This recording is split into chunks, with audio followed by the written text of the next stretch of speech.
Assalamualaikum warahmatullahi wabarakatuh.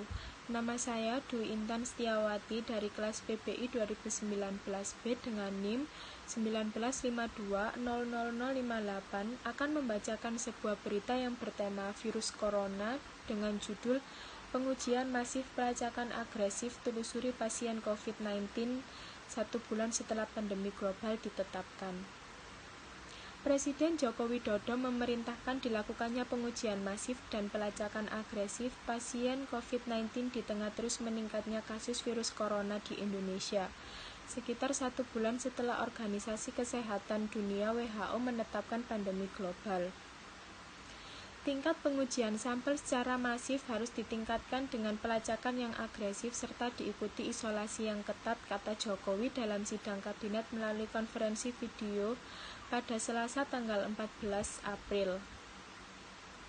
Jumlah orang yang sudah diperiksa spesimen terkait COVID-19 sejauh ini telah mencapai lebih dari 26.500 dan pemerintah menargetkan pemeriksaan sampel sejumlah 300.000 sebulan.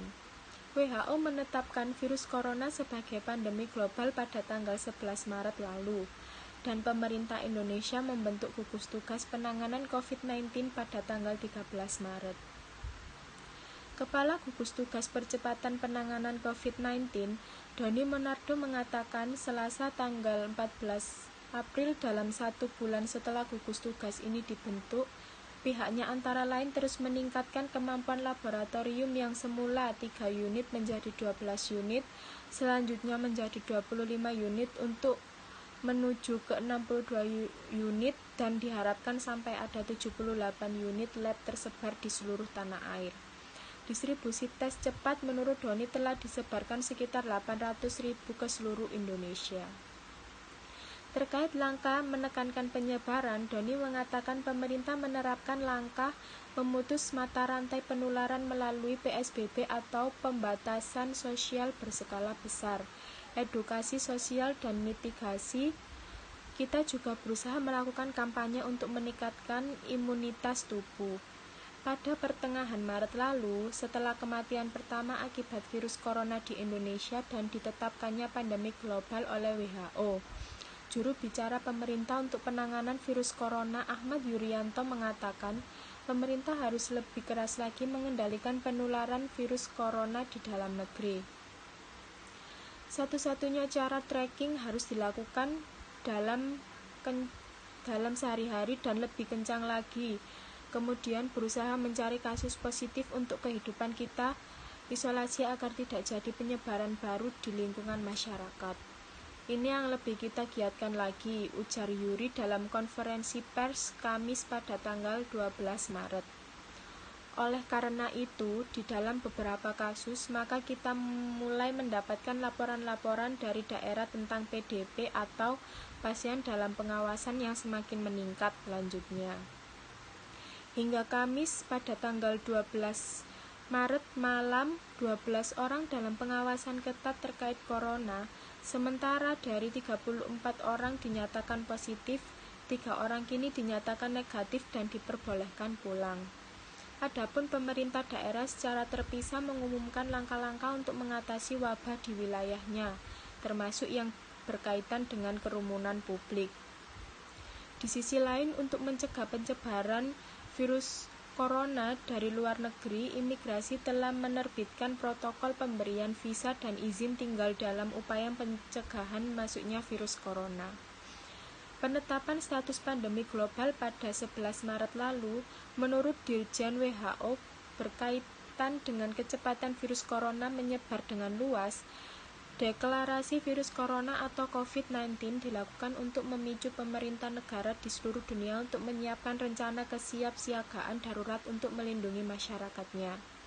Negara-negara lain telah menempuh langkah-langkah konkret menangkal penyebaran virus corona tak lama setelah status pandemi itu.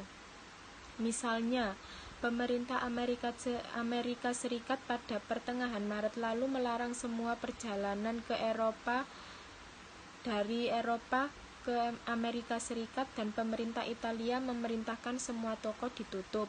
kecuali toko bahan pangan dan apotik, seiring bertambahnya angka kematian COVID-19 saat itu.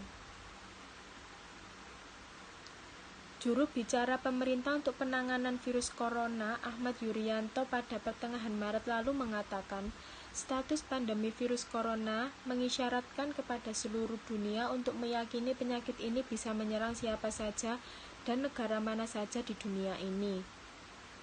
Kewaspadaan di seluruh dunia meningkat, sehingga banyak negara yang meninjau kembali bebas visa pada kunjungan antar negaranya, ujar Yuri.